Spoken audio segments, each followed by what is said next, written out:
El zurdo quiere llevar a la izquierda al poder. Miguel Ángel Sandoval se postula como candidato a la presidencia por la Alianza Unidad Revolucionaria Nacional Guatemalteca y WINAC. Sociólogo y político, con posgrado en la Escuela de Altos Estudios en Ciencias Sociales en París, Francia, y la Universidad Rafael Andívar, el zurdo Sandoval tiene la oportunidad de revitalizar la izquierda y parece que este es el momento luego que la derecha fracasara estrepitosamente en su gestión gubernamental, sobre todo por los señalamientos de corrupción. Sandoval sabe lo que es luchar, tanto en la guerra como la paz. En la década de los 70 fue uno de los fundadores del ejército guerrillero de los pobres, pero en 1996 también fue uno de los que firmó la paz. Su primera promesa, si es que llega al gobierno, será rebajarse el salario de presidente. Nosotros decimos con Mario Ellington que contra la corrupción nosotros vamos a implementar una política de austeridad en el gasto, de austeridad en los usos y las costumbres de los dignatarios de la nación. Y por ello, como un anuncio fundamental, decimos que el primer día de nuestro gobierno, Mario Ellington y yo nos vamos a reducir el salario de presidente y vicepresidente en 50%. Ese ahorro podamos implementar un programa de becas escolares. Según el zurdo, una agenda y un discurso de izquierdas se ha perdido en el país y es lo que se necesita establecer. Complicado para una izquierda, pero parece estar en cuidados intensivos luego de los resultados de los últimos procesos electorales. Miguel Ángel Sandoval apuesta por la educación y por la reducción del presupuesto del ejército como parte de sus tres pilares fundamentales. La primera, congelar las cuotas escolares. La segunda, un proceso de supervisión y auditoría de todas las escuelas privadas. Y la tercera, que las escuelas privadas se comprometan a dar becas a los muchachos y muchachas de bajos ingresos. Vamos a reducir en por lo menos 50% el presupuesto del ejército, esos fondos destinarlos a la Policía Nacional Civil. El zurdo, un intelectual de izquierda, autor de varios libros, cree que este puede ser el momento de convertir a la izquierda, si no en una candidatura triunfadora, en este proceso, sí, en una opción vigorosa y fuerte. Bienvenido Miguel Ángel Sandoval, gracias por acompañarnos en esta noche y la primera pregunta la tiene Carmen Ortiz. ¿Por qué la exguerrilla guatemalteca ha fracasado en su intento de constituirse en uno de los principales partidos políticos del país, siendo que los salvadoreños sí lo lograron? Mira, yo no diría que es un fracaso en esos términos. Creo yo que hoy día que estamos conversando, el partido político más estructurado a nivel nacional es URNG, con fuerzas territoriales que no tienen otros partidos que existen hoy en Guatemala. Es decir, lo que tienen los partidos políticos de Guatemala hoy son fundamentalmente acarreados. Ahora bien, en términos electorales yo puedo afirmar aquí tranquilamente que si Álvaro Colón llegó a ser presidente de Guatemala fue por nosotros. Le dimos el empujón para que fuera a la presidencia de la República, aunque posteriormente haya hecho un gobierno que se separaba básicamente de los principios nuestros, pero sobre todo de los compromisos políticos que se habían hecho en distintas áreas. ¿Por qué esa estructura no se ha traducido en votos, en términos de que ustedes puedan capitalizar esos votos? Mira, y tener un mejor desempeño en los diferentes procesos electorales. Evidentemente que eso es un tema que inquieta, es un tema que hace falta explicar un poquitito más.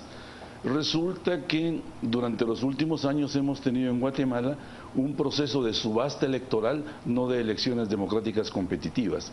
Y acá resulta que si no tienes una gran chequera, no puedes participar con muchas posibilidades electoralmente hablando, porque para empezar no tienes acceso a los medios televisivos, por ejemplo, a la radio y a la prensa escrita. Te pongo un ejemplo, hoy que estamos conversando, esta sería, digamos, la primera o segunda ocasión que yo soy invitado a Canal Antigua. No he sido invitado una vez a otros canales de televisión y en la televisión abierta, Miguel Ángel Sandoval está vedado.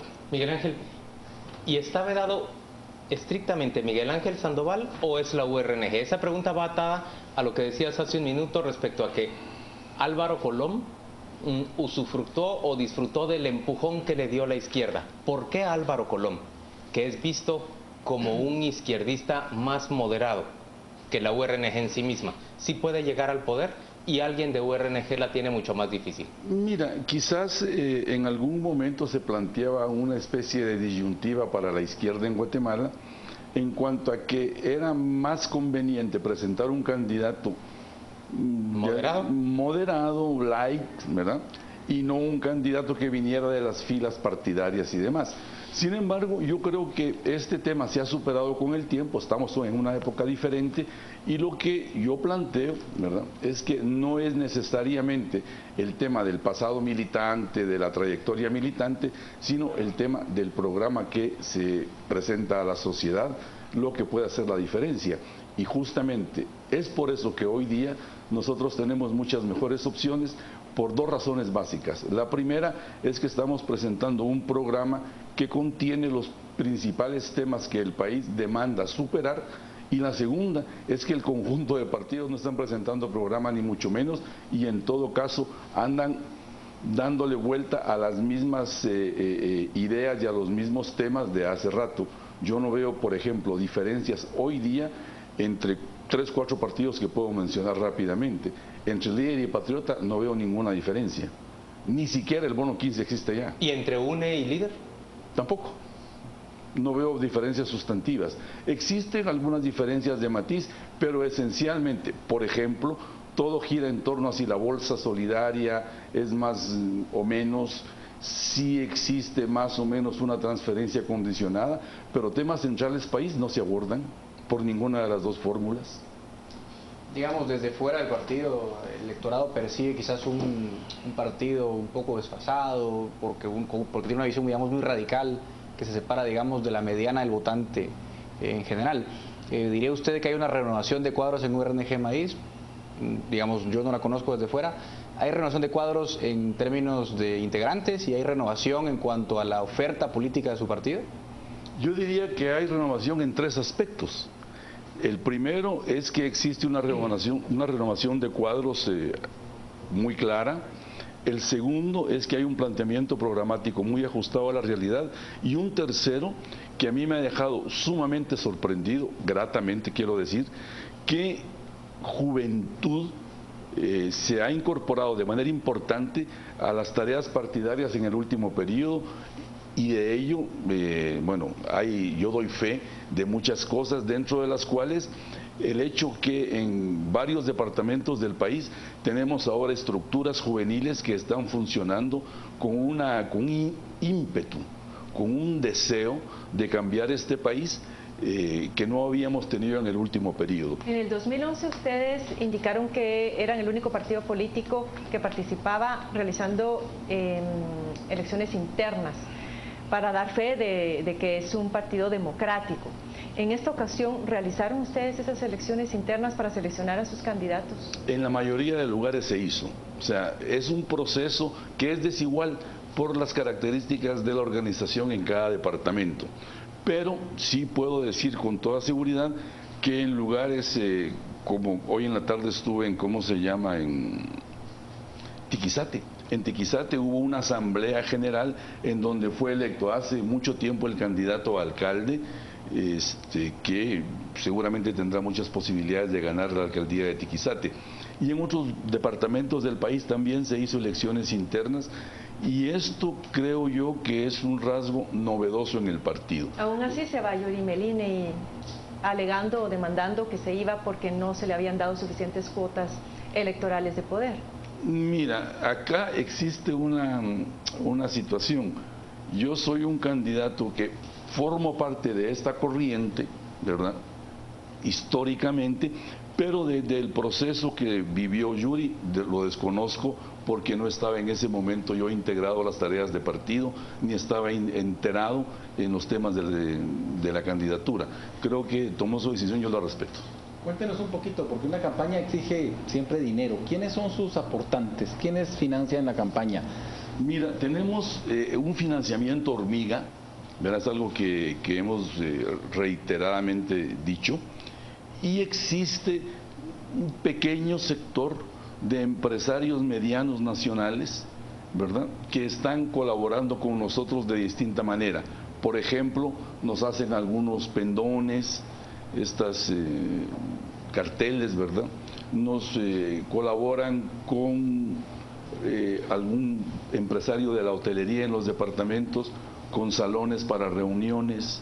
Tenemos alguna gente que nos colabora con 2, 3 autobuses para algunas movilizaciones. Pero es una campaña muy modesta en comparación con las de sus contendientes. Absolutamente modesta. Hoy yo podría decirte sin ninguna limitación que nosotros estamos trabajando con escasísimos recursos, sin casi ninguna posibilidad de accesar a radio o televisión. No tenemos esa posibilidad, y justamente por esa razón es que nosotros somos fervientes defensores de las reformas a la ley electoral y de partidos políticos, porque planteamos equidad en el tema de los medios de comunicación y sobre todo planteamos financiamiento público, que sería la única manera en que esto se podría controlar, porque hoy lo que tenemos es un verdadero desorden en las finanzas de los partidos, que realmente no son partidos políticos, Juan Luis. Yo los considero empresas electorales y empresas de subastas electorales antes que partidos políticos. Diría algo más: 2 o 3 de los partidos políticos que existen hoy en el panorama nacional se configuraron a partir de tránsfugas. No se configuraron a partir de un trabajo de organización territorial, de bases o de organización sectorial. Pero el hecho de que esas empresas electorales terminen teniendo más éxito, más simpatizantes y más votos que un partido político, habla de un electorado que no conforma masa crítica. Eso es una dificultad que tenemos en Guatemala, porque hemos tenido muchos años ya en donde esta práctica de los partidos políticos se ha aceitado demasiado, se ha convertido en una fórmula de hacer de las elecciones un gran negocio, como yo digo, la gran subasta. Los ejemplos los tenemos en todos los lugares. Hay casos en donde a un candidato a diputado le dice: bueno, ¿quiere ser candidato don Juanito? Póngase 2, 3 millones, dependiendo el lugar en el listado en donde lo ubiquen, para empezar. Igual con los alcaldes, etcétera.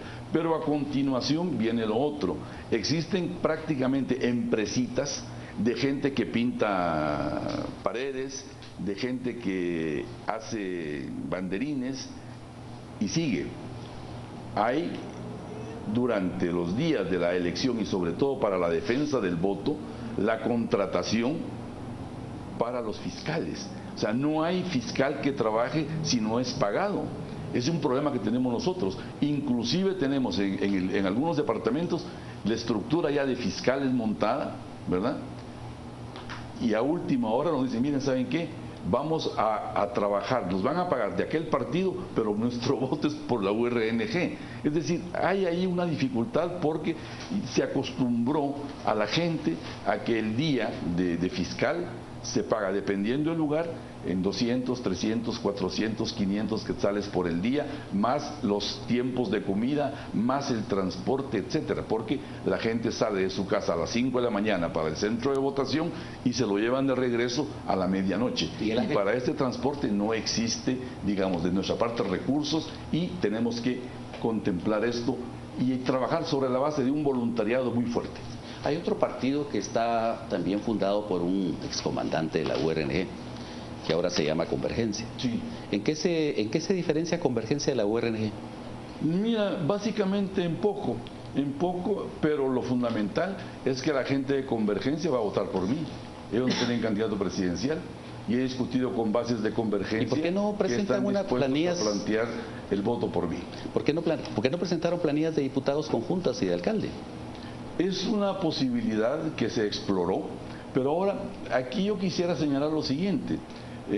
Cuando fui nominado candidato presidencial por URNG, previamente había sido por WINAC, ¿verdad? Con WINAC anuncié públicamente mi posición, que era la posición de los dos partidos, diciendo: primero vamos por las reformas electorales y las otras, y después vamos a las elecciones. Y cuando fui nominado por URNG hice otro planteamiento que era sobre el tema de la unidad, lo cual está colgado en las redes, diciendo, si para el tema electoral no fue posible alcanzar los acuerdos que todo el mundo esperaba, ahora convoco a que discutamos la crisis, el tamaño de la crisis, el alcance, la profundidad de la crisis y los pasos que podemos dar. Ahora, pero le hubiera convenido muchísimo más unirse a Convergencia, porque Convergencia sí tiene acceso a la televisión abierta. Es decir, hasta ahora, por ejemplo, le están transmitiendo 7, 8 infomerciales diarios a Convergencia. Bien por ellos. Bueno, hablando un poco entonces de la coalición a la que sí representa. Bueno, usted pertenece a URNG, pero está en coalición con WINAC. WINAC es un partido que se definió en algún momento como un partido indígena. El tema étnico todavía es un tema que genera tensiones en Guatemala. ¿Cómo propondría su partido o su coalición abordar, digamos, las tensiones que derivan del carácter plural de la sociedad? Mira, a nadie se le escapa que Guatemala es un país profundamente racista, ¿verdad? Muy conservador, con mucha doble moral. Sí, eso me parece a mí que es muy claro. Ahora, en este caso, nosotros hemos hecho una apuesta por considerar la diversidad nacional como nuestra fortaleza. Y esa es la razón por la cual mi candidato vicepresidencial es Mario Ellington, un garífuna, ¿verdad? Por primera vez en la historia del país, que va como candidato vicepresidencial. Adicionalmente a ello, contamos con Amílcar Pop, que encabeza el listado nacional, es Quechí, y tenemos el secretario general de URNG, Quiché, el secretario general, que es Amílcar, en este caso tiene doble función, Quechí. Y así todas las candidaturas que tenemos han buscado un equilibrio étnico, un equilibrio de género también, porque consideramos que la diversidad, antes que una debilidad, es una gran fortaleza para nuestro proyecto político. Pero mencione un gobierno de URNG, WINAC. ¿Qué medida? Una medida que tomaría para integrar este país que está segregado de hecho. Mira, el punto fundamental para ello es el cumplimiento, desarrollo, actualización, si se plantea así, del Acuerdo de Identidad y Derechos de Pueblos Indígenas que viene desde la firma de la paz. Creo que ahí se sientan las bases para un país multinacional, multiétnico, multilingüe, en donde existan derechos para todos por parejo y que se puedan superar algunas deficiencias muy altas que hay en Guatemala. Te pongo un ejemplo, sin que estemos de acuerdo con eso, pero sí como un ejemplo.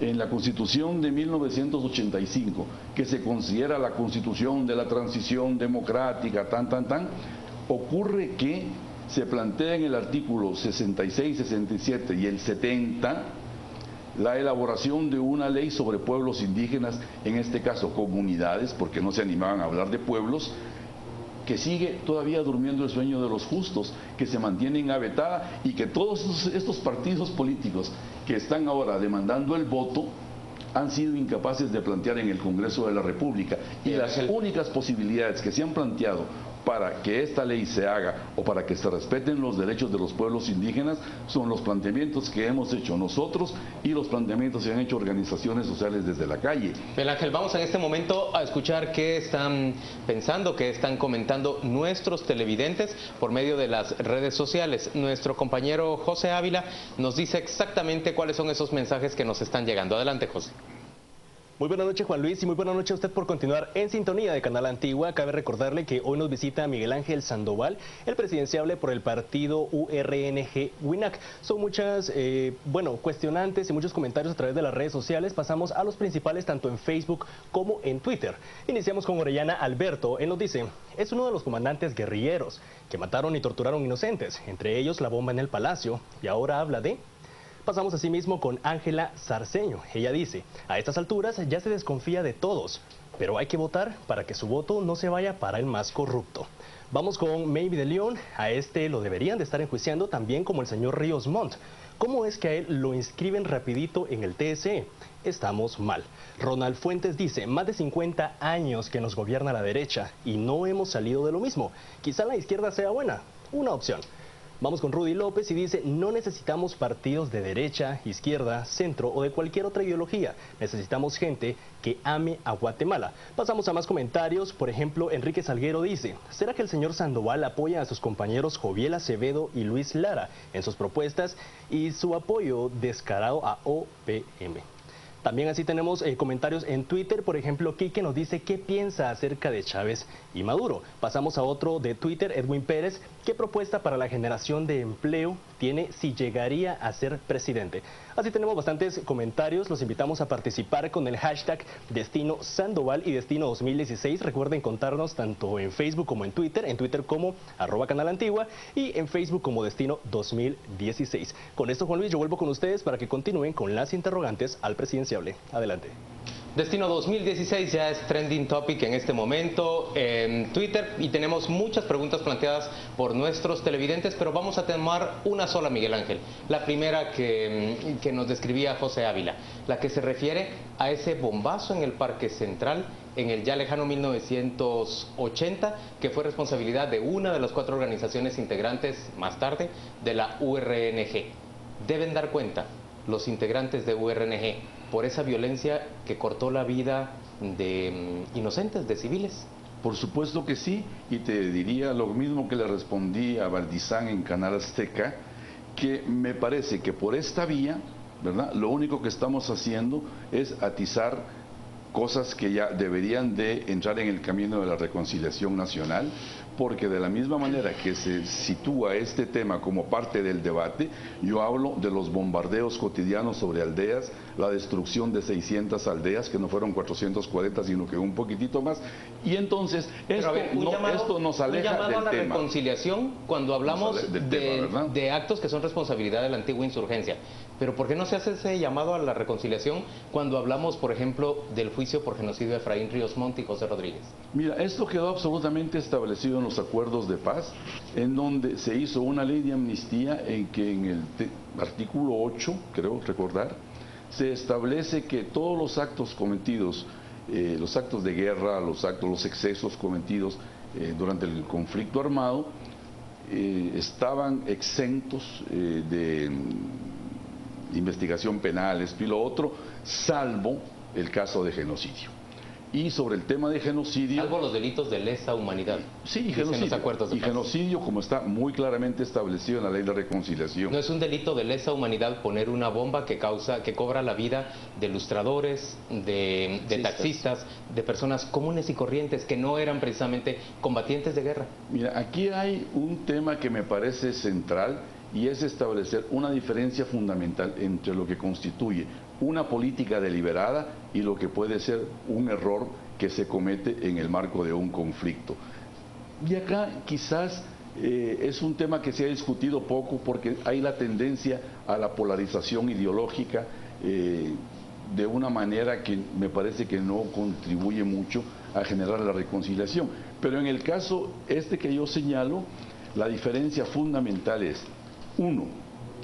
Existe una política deliberada, planificada, organizada para los delitos de lesa humanidad y genocidio, mientras que en el otro caso es un accidente terrible, por supuesto. Poner una bomba deliberada no es un accidente. Que merece condena. Poner una bomba deliberada no es un accidente. Ese es un acto específico que se colocó en un sitio en donde se sabía que iba a haber víctimas inocentes. No creo, pero bueno, en todo caso, son temas que ya están suficientemente discutidos, son temas sobre los cuales la URNG en su momento estableció que había que considerar y demandar disculpas a la población por algún exceso que se hubiese hecho.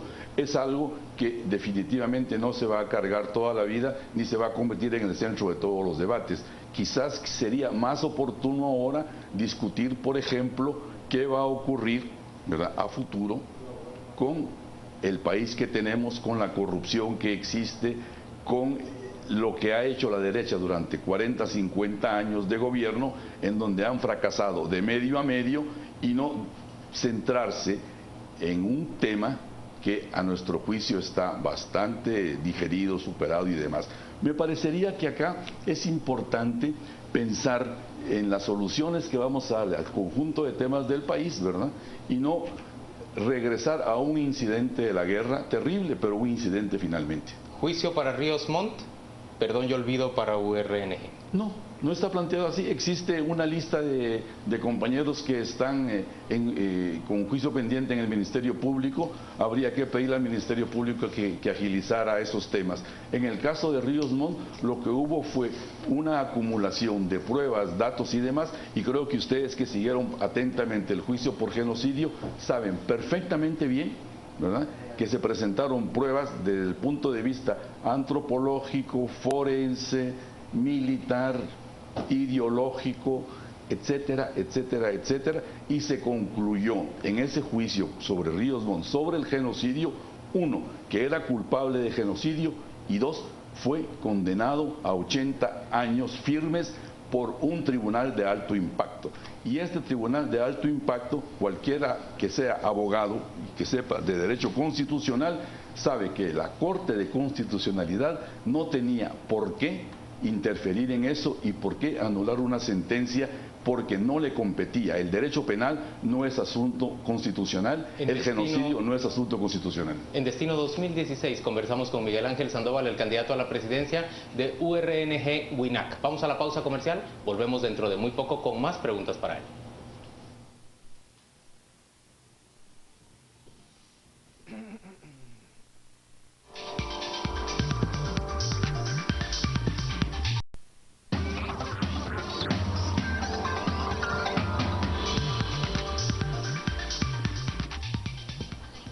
En Destino 2016 hoy conversamos con el candidato de la URNG en coalición con WINAC. Él es Miguel Ángel Sandoval, quien por segunda vez compite por la presidencia de la República. El turno es de Edgar Ortiz para plantear la siguiente pregunta. Bien, la corrupción, digamos la gran consigna, la gran preocupación de la gente a raíz de los escándalos que surgieron con el caso La Línea de ahí en adelante. Yo le preguntaría a usted en concreto, digamos, ¿cuál sería una medida o las medidas, digamos, concretas para calmar el tema de corrupción, tomando en cuenta que no es un tema moral, digamos, es un tema de incentivos? ¿Cuáles serían sus 2 o 3 medidas concretas para cambiar ese flagelo? Mira, están planteadas en las varias mesas que ahora están en el Congreso de la República. Una de ellas es la reforma de la Contraloría, porque toda esta corrupción que vimos sucedió sin que Contraloría se diera cuenta de nada. Creo que hay que reforzar esto, darle dientes y uñas a la Contraloría, es un punto.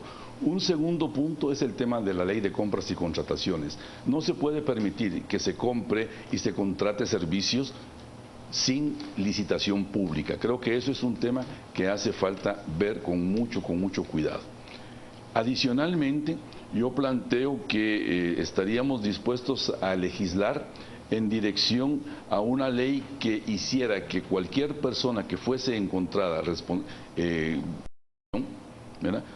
perdiera los derechos políticos de por vida. Es decir, que no pudiera ser elegida a un cargo popular, de elección popular, y que tampoco pudiera trabajar en el gobierno. Creo que esas son medidas que se pueden tomar. Ahora, hay que ver otras cosas que pasan, por ejemplo,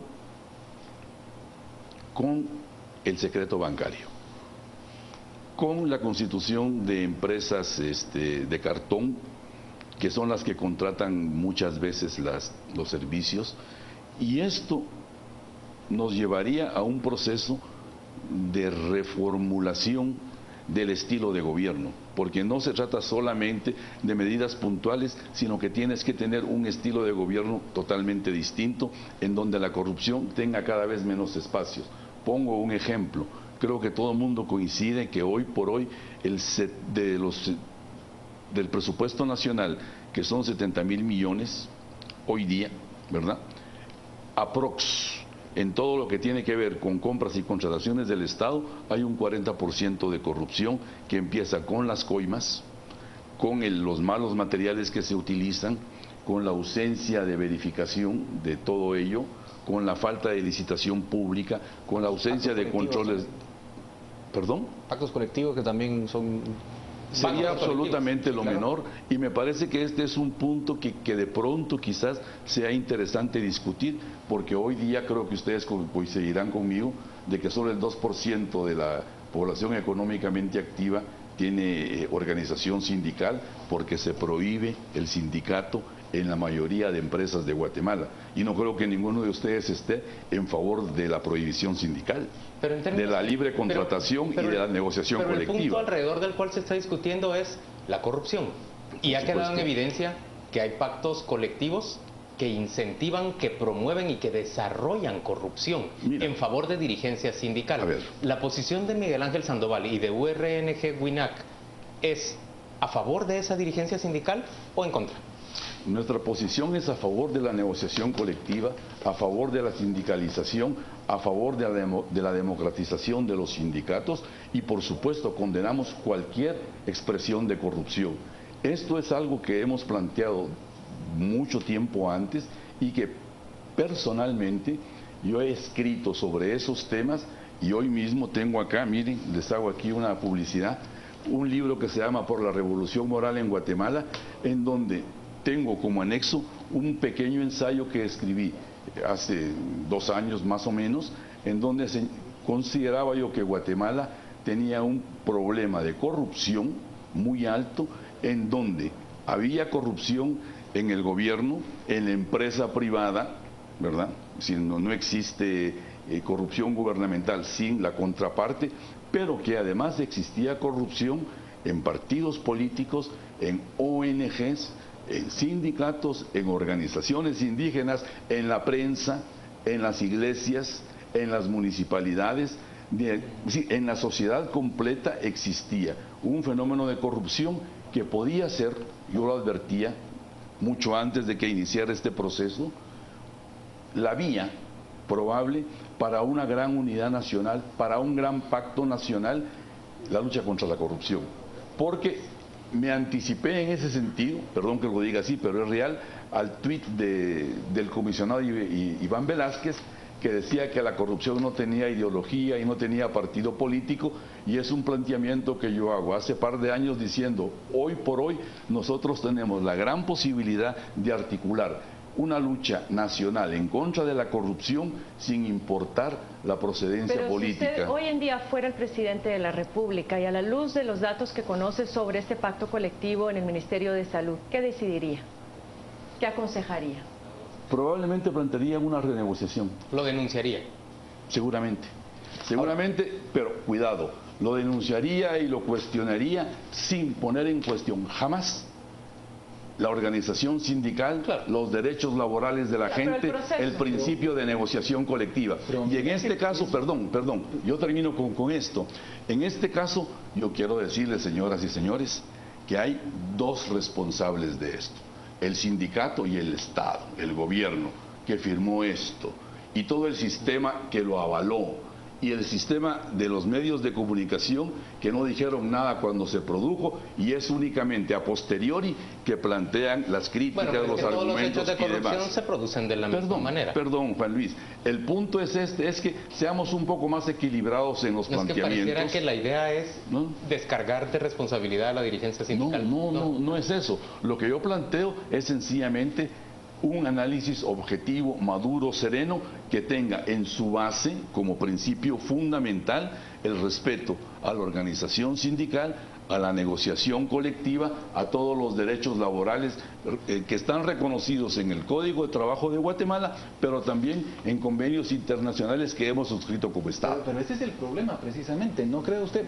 Aquí 2 preguntas. Primero, si usted homologa la negociación colectiva, que es un derecho, pero la negociación colectiva con el Estado, ¿es sinónimo para usted que la negociación colectiva con el sector privado? Si eso es lo mismo. Esa es la primera pregunta. Y la segunda pregunta es si ustedes apoyan una nueva ley de servicio civil.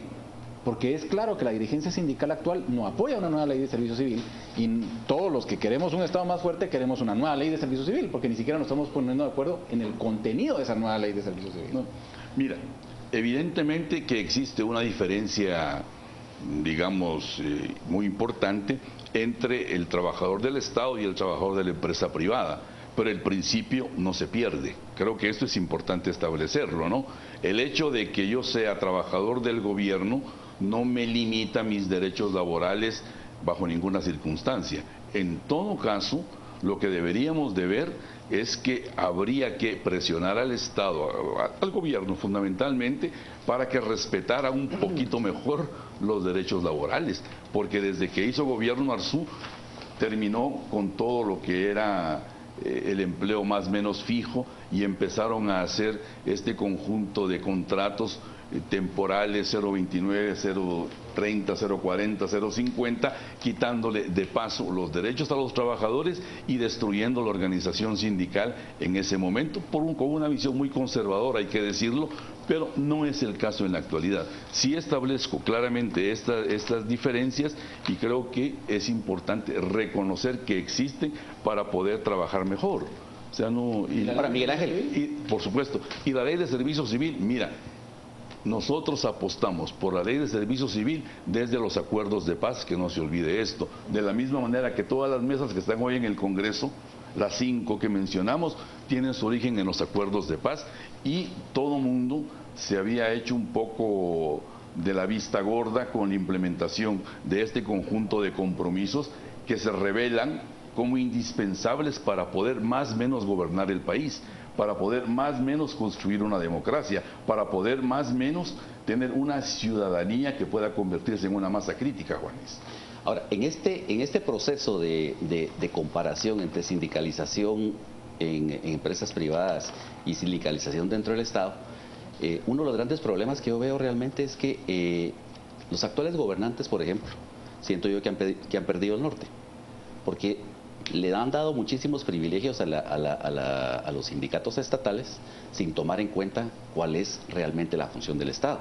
Es decir, lo que estamos viendo en ese momentito es que prevalecen muchos intereses de sindicatos estatales por encima de la función del Estado, que es búsqueda del bien común. Sí, mira, aquí hay un punto que me parece importante subrayar ahorita. Como entiendo de que el tema básico pasa por salud y educación, ¿verdad? Hoy día tenemos que un maestro... Bueno, también está el organismo judicial, por ejemplo. También el OJ. También está el Congreso. De acuerdo. Vamos por partes, ¿verdad? En el tema de la mayor cantidad de empleados que existe, magisterio y salud a nivel nacional. Tenemos acá que el 80% de los trabajadores del magisterio y de la salud no ganan siquiera la canasta vital. Ojo, no llegan ni siquiera a eso. Estamos hablando que un maestro tipo A está entrando con 3.500 quetzales aprox, ¿verdad? Deducciones hechas y demás, y esto me parece que es algo que se ha más o menos mejorado en alguito, pero en un poquitito por los pactos colectivos. De lo contrario, tendríamos maestros al límite de la subsistencia, y me decía un amigo que analiza el tema de los trabajadores del Estado y de este sindicalismo que existe en el Estado, que hoy por hoy un vendedor de automóviles puede ganar 20.000 quetzales fácilmente, 30.000 quetzales fácilmente, y un maestro tiene el salario de un policía, que están muy mal pagado también, y entonces tenemos con que nos preocupa enormemente que se pueda incrementar o pedir el incremento de salario para un maestro o un policía que andan en los 3.500 quetzales, ¿verdad? Y me parece muy injusto, porque no estamos considerando el costo de la vida y la capacidad que tiene ese 80% de trabajadores de accesar a esos bienes, a esos servicios indispensables para tener una vida más o menos digna, que lo hemos perdido de vista, y hacemos una discusión más, creo yo, tantito más ideológica, antes que ver el problema de la subsistencia material del 80% y más de los trabajadores del magisterio, de los policías, de los de salud, pero Miguel Ángel, etcétera. La pregunta de Gustavo iba orientada hacia cómo conciliar derechos de trabajadores con búsqueda de bien común. Cuando tenemos, por ejemplo, un 70% del presupuesto dedicado exclusivamente a pagar salarios y muy poco realmente para mejorar las condiciones de hospitales, mejorar las condiciones de escuelas. Estoy de acuerdo contigo, Gustavo. Tenemos eso que tú señalas en cuanto ¿Qué hacemos? ¿Aumentar los impuestos? En cuanto a mantenimiento, tenemos esa dificultad. Un porcentaje muy pequeño para inversión y un porcentaje que ya es preocupante de servicio de deuda, ¿verdad? Los tres principales componentes del presupuesto nacional, y ahí tenemos una dificultad que me anticipo y la planteo de una vez con dos ejes de nuestro plan de gobierno. El problema que tenemos es que en educación, en salud, en seguridad y en infraestructura tenemos que invertir más, ¿cierto? Sí, lo que querramos hacer en cualquiera de estos 4 temas fundamentales, hay más, pero en estos 4 temas tenemos que invertir más. ¿Cómo hacemos para invertir más en ellos? Exactamente, ahí está. Nosotros planteamos 2 ejes básicos. Uno, planteamos la desprivatización de todos los servicios públicos del Estado. Ese es un desprivatización de los servicios públicos del Estado. Un eje fundamental, sobre todo si pensamos que hoy por hoy el 80% de la educación es privada. Perdón, que en salud empieza un proceso de privatización en donde existen los famosos servicios contratados de seguridad. Y un tercero, en seguridad, en donde hoy 35.000 policías nacionales contra 140.000 policías privados en empresas de dudosa calidad. Entonces usted propone absorber esos 135.000 policías privados. No estoy proponiendo y absorber todo el sistema de salud privado. Perdón. Estamos hablando de un principio rector en un Estado democrático de derecho. Estamos hablando que el uso de las fuerzas de seguridad compete estrictamente al Estado, al gobierno, y no corresponde al sector privado. Eso me parece central en el análisis. La manera en que lo vayas resolviendo dependerá de otro conjunto de variables. Pero no entiendo cómo resuelve eso el tema económico que nos llevó, el tema de financiamiento de mayor inversión en estas 4 áreas fundamentales. Estoy hablando de esto y simultáneamente del otro eje, que es la recuperación de los recursos naturales que hoy están en manos de la empresa privada transnacional. ¿Cuáles recursos naturales? La minería, por ejemplo. ¿Nacionalizar la minería? Pero por supuesto que sí. ¿Qué otra cosa habría que nacionalizar? La energía eléctrica, por ejemplo. La energía eléctrica, la generación de energía. Eso ya es nacional fundamentalmente. ¿Y la distribución? Y la distribución es en donde hay mal servicio y costos muy altos. Bien, Ángel, de eso tenemos que hablar. Vamos a escuchar en este momento qué están pensando nuestros televidentes y cómo se están expresando por medio de las redes sociales. Pero al volver de la pausa comercial, a la que iremos más tarde, vamos a conversar justamente sobre esas nacionalizaciones que está planteando URNG-WINAC. Adelante, José Ávila, te escuchamos. Muchas gracias, Juan Luis. Continuamos con la lectura en las redes sociales. Déjenme comentarles que gracias a su participación somos trending topic en ambas redes, tanto en Facebook como en Twitter, con el hashtag Destino 2016 y Destino Sandoval. Pasamos a los comentarios tanto de Facebook como en Twitter. Iniciamos con el primero, que en este caso María Cristina nos dice: lo que diga no es creíble. ¿Cuánto daño le hicieron a Guatemala en el tiempo de guerra interna? Destruyeron carreteras, también hubieron muertos. Nunca se les hizo nada.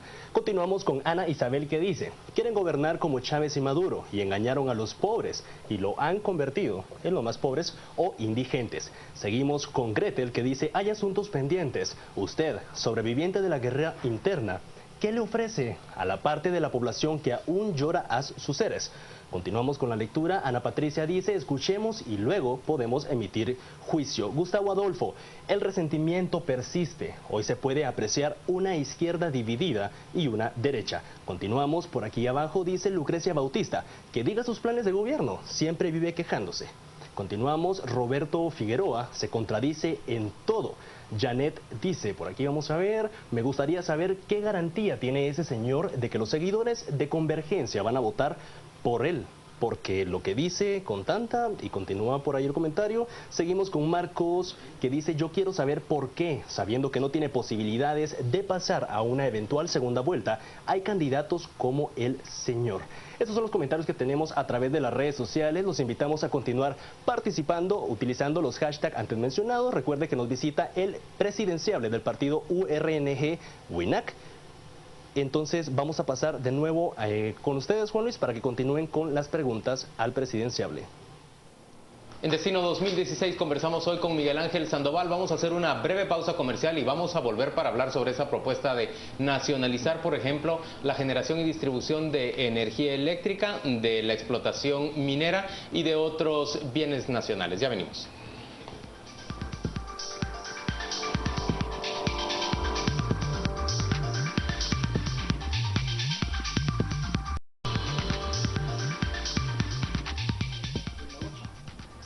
En Destino 2016 volvemos para conversar con Miguel Ángel Sandoval. Él es el candidato a la presidencia por segunda ocasión del partido URNG, en esta ocasión coligado con WINAC.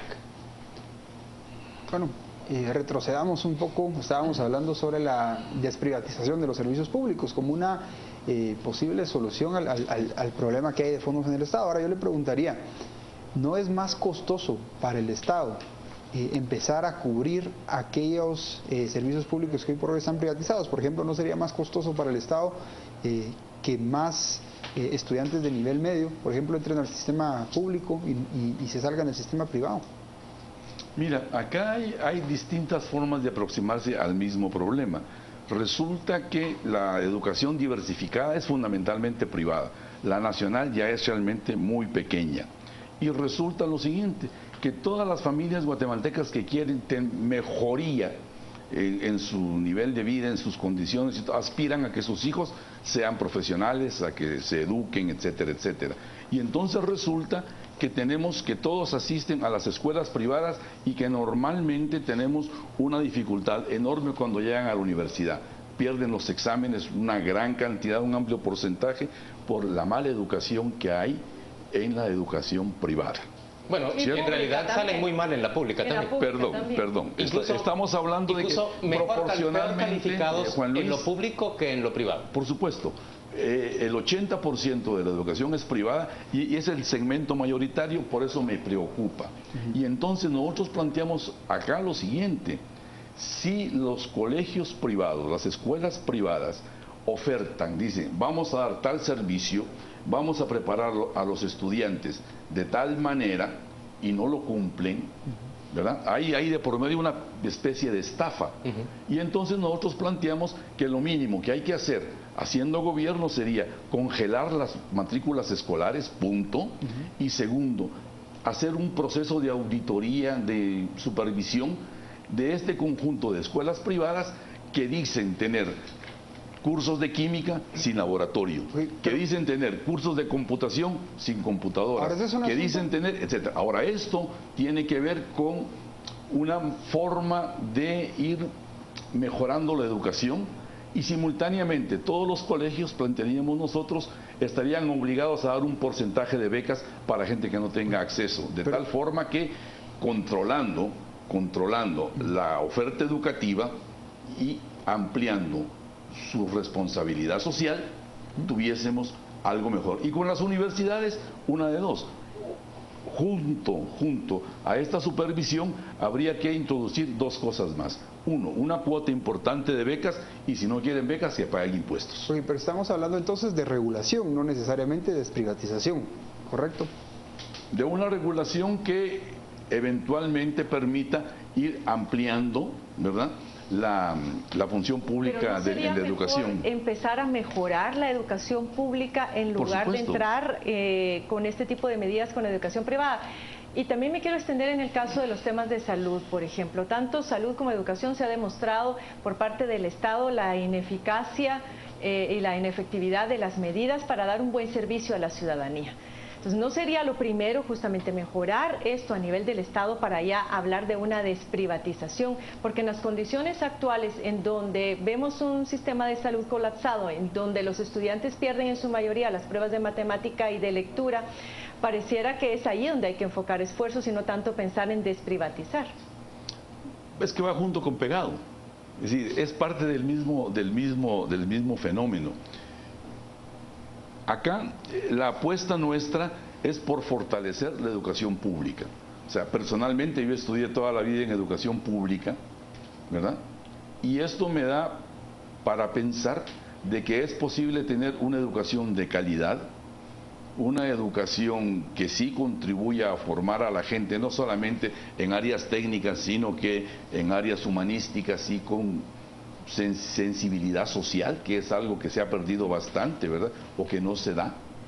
Y ello es la base para poder pensar en que expandiendo la educación pública puedes al mismo tiempo ir poniéndole ciertos límites a la educación privada, porque, ojo señores, la educación no es un negocio, la educación es la base para que podamos tener si lo quieren ver desde el punto de vista casi neoliberal, es mano de obra calificada. Sí, mínimo, eso debería de preocuparnos. O sea, y hoy tenemos que hay empresarios por la educación, pero yo no he visto pedagogos, psicólogos por la educación, filósofos por la educación, eso no tenemos, historiadores por la educación, empresarios sí. Y me parece que la educación es un negocio. Ese es uno de los problemas que hay, porque el manejo del presupuesto, pues obviamente tiene un componente ideológico, pero la plata se acaba. Y usted mismo ha dicho que hay gastos de funcionamiento, que es un montón de dinero en sueldo. Sí. Otro es pago de deuda y otro es lo que queda para inversión. Sí. Pero si ustedes proponen la expropiación, por ejemplo, de la generación eléctrica, de la distribución eléctrica, se van a pasar un montón de presupuestos del Estado pagando indemnizaciones. Y entonces, ¿de dónde sale ese dinero para la inversión? Ya. Mira, acá existe un hecho fundamental. El primero, la generación de energía es fundamentalmente del Estado, hoy por hoy. ¿Eso no lo dice la ley?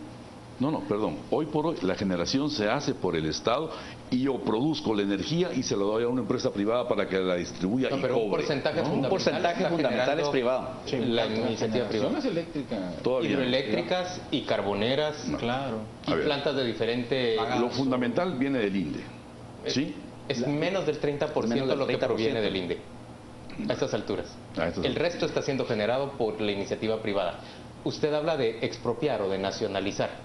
Habría que pagar, indemnizar por esas expropiaciones. ¿De dónde saca el Estado? O es para confiscar. hacerlo?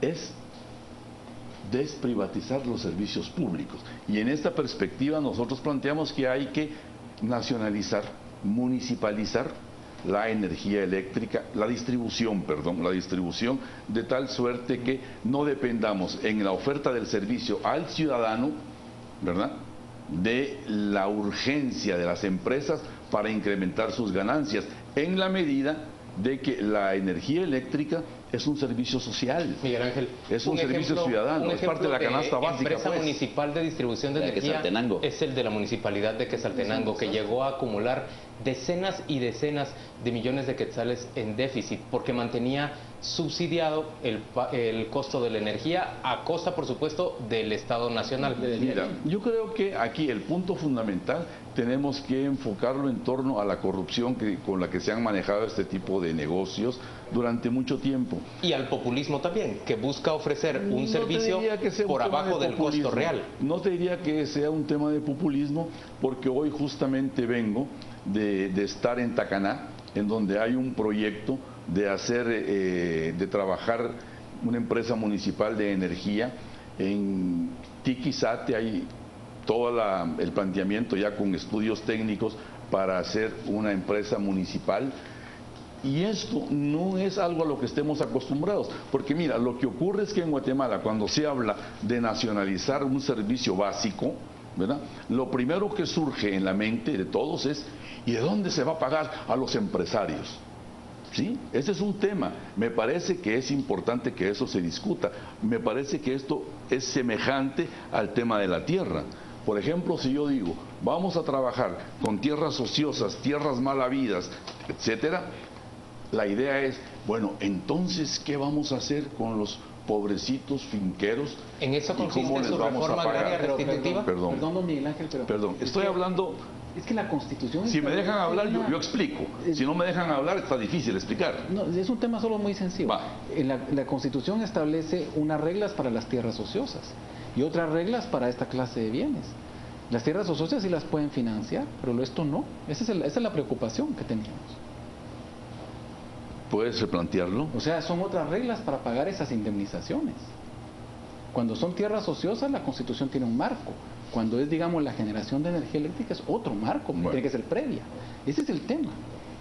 Mira, hay un tema acá que lo podemos discutir inclusive después del programa, que pasa por el tema de la Constitución, ¿verdad? Hay que reformar la Constitución. En donde todo el mundo se plantea constitucionalista, sí y solo sí, no afecta sus intereses y sus derechos supuestos, porque, Juan Luis, yo quisiera que estableciéramos una cosa con meridiana claridad.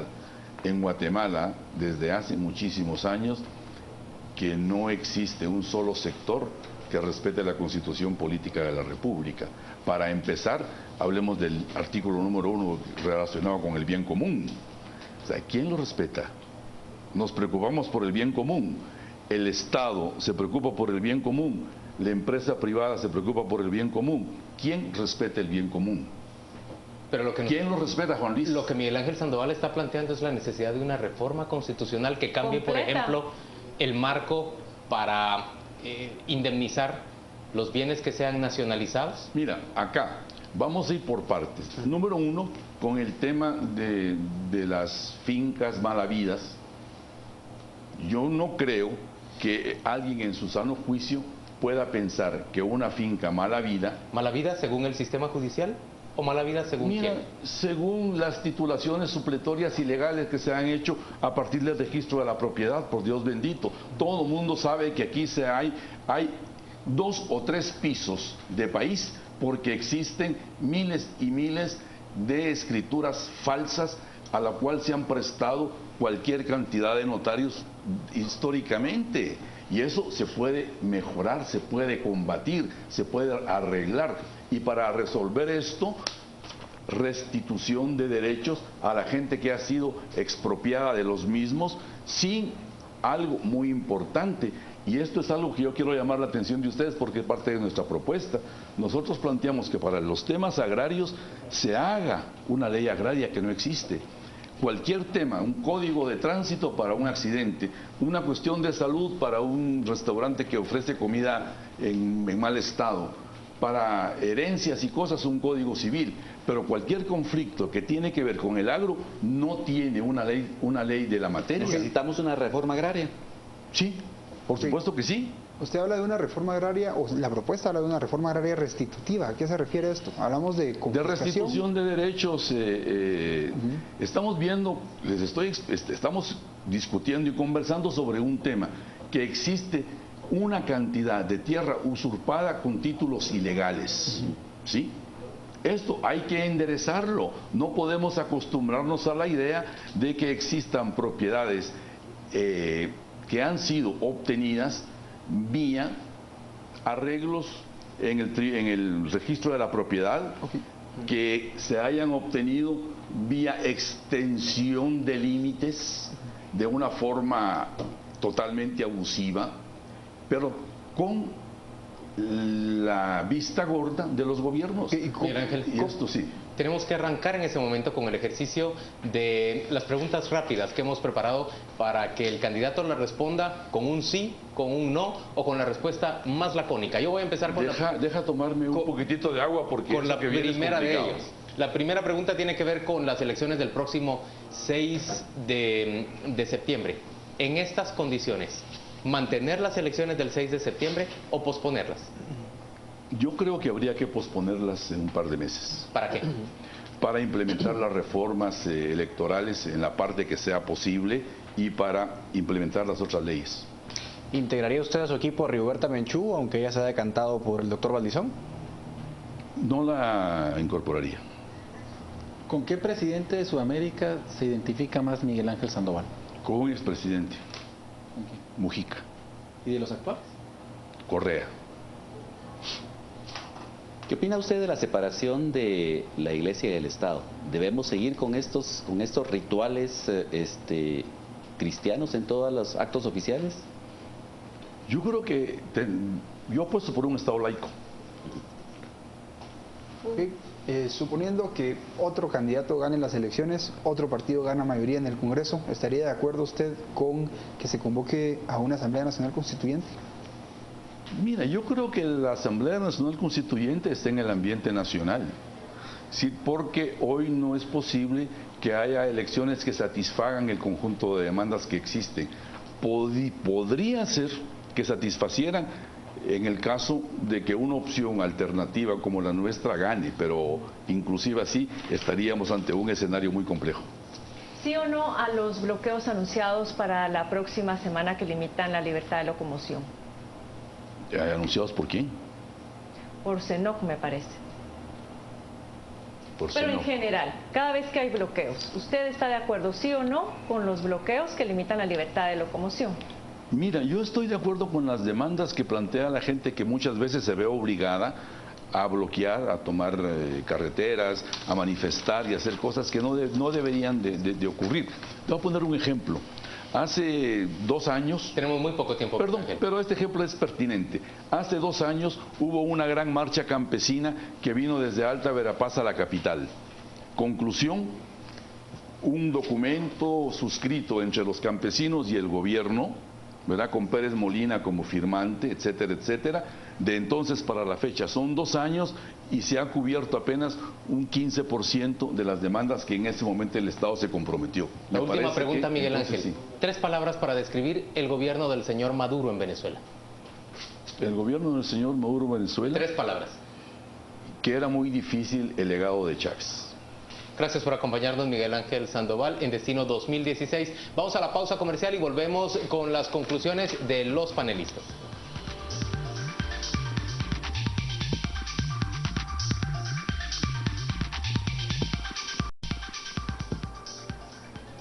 Y después de conversar con el candidato presidencial de URNG WINAC, ofrecemos nuestras conclusiones. Arranca Carmen Ortiz. Bien, yo he de decirles que a mí me sorprende que un partido político con tantos años de haberse ya incorporado a la vida democrática del país, y a pesar de lo que él mencionaba, que lo que los caracterizaba es que son un partido con estructura, tengan tan magros resultados electorales.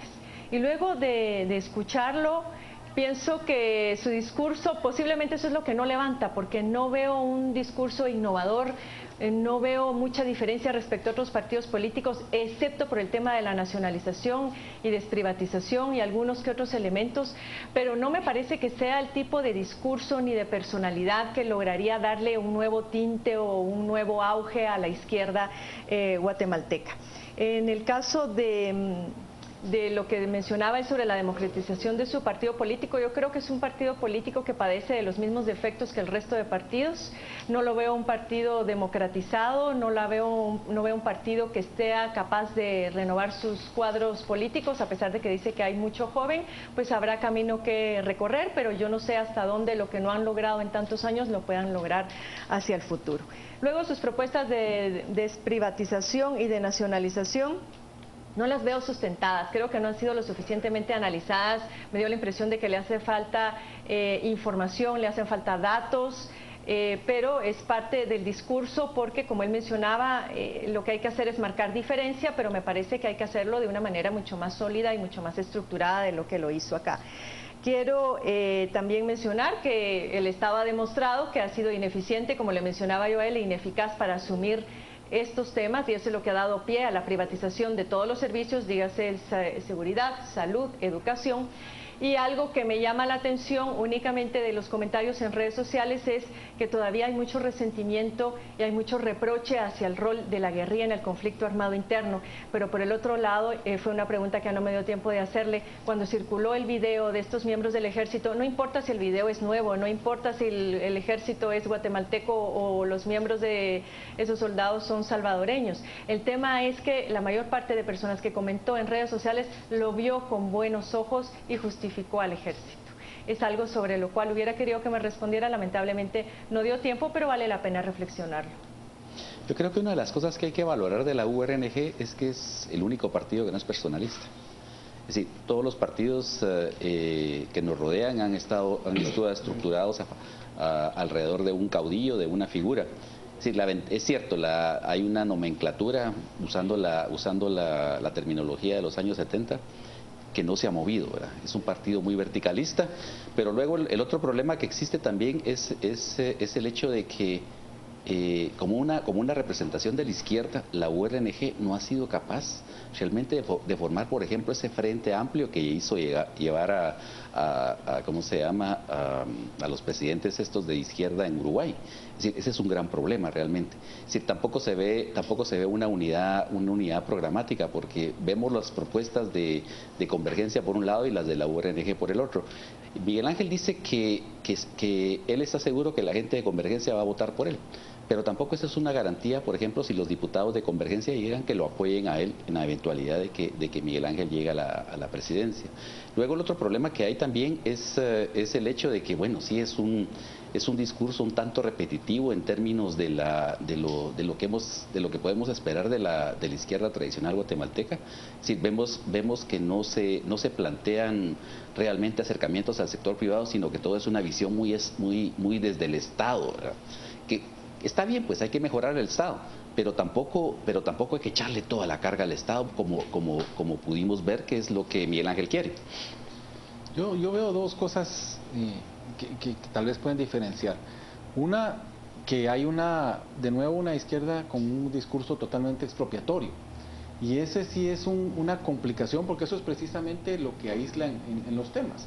Y si vemos, no es lo mismo, como decíamos, en el marco constitucional, o sea que esto no está hablando nada de ideología, sino que en el marco constitucional, expropiar bienes productivos versus tierras ociosas, no es lo mismo, son otras reglas completamente distintas.